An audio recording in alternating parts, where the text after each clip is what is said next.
They strode, man and machine, through the deep freeze of the Arctic night, their breath turning to ice crystals almost as soon as it left their lungs.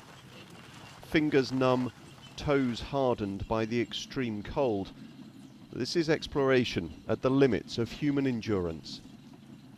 Why? It's the way I make my living. I didn't get any A levels, and that's what I do. But you could die. You could die out there. Yeah, but more people die travelling salesmen on the motorway in the UK. They never die on this sort of expedition.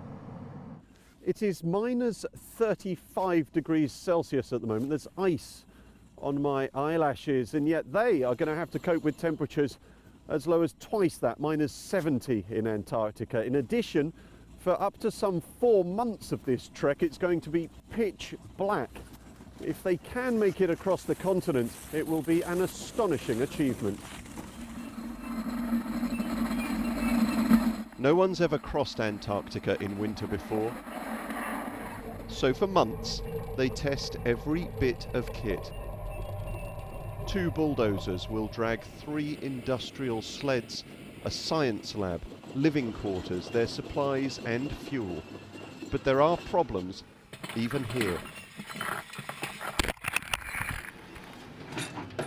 The sled stuck. For hundreds of miles in Antarctica, crevasses will be their big danger.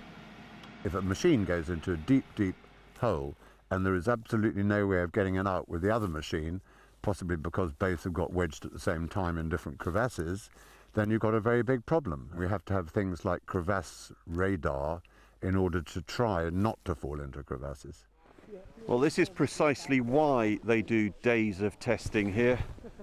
The bulldozer there is pretty firmly wedged in. It's stuck at the moment, and if this were to happen in Antarctica during the expedition, they would be in big trouble. Then there's the cold. We found them literally trying to fire up the engine. The fuel solidifying, the additives in the fuel are thickening and basically trying to go solid.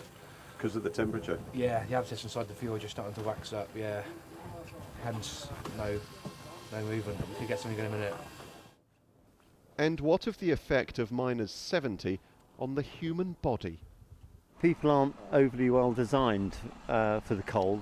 We evolved in warm places, and one of the things that happens as you begin to get cold is very quickly your body says, well, we'll shut off the blood supply to your hands and feet, and they can then they're not getting warmth from the body, and they're sort of thin and on the end and outside in the environment. So freezing of your hands and feet is a real problem. Night falls, with it the temperature.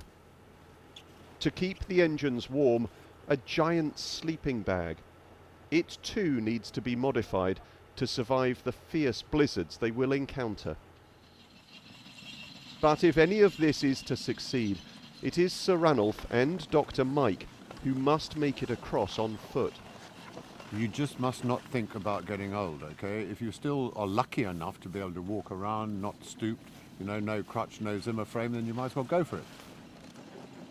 So the pensioner will push himself to the limit again. Matthew Price, BBC News, Northern Sweden, on the edge of the Arctic Circle.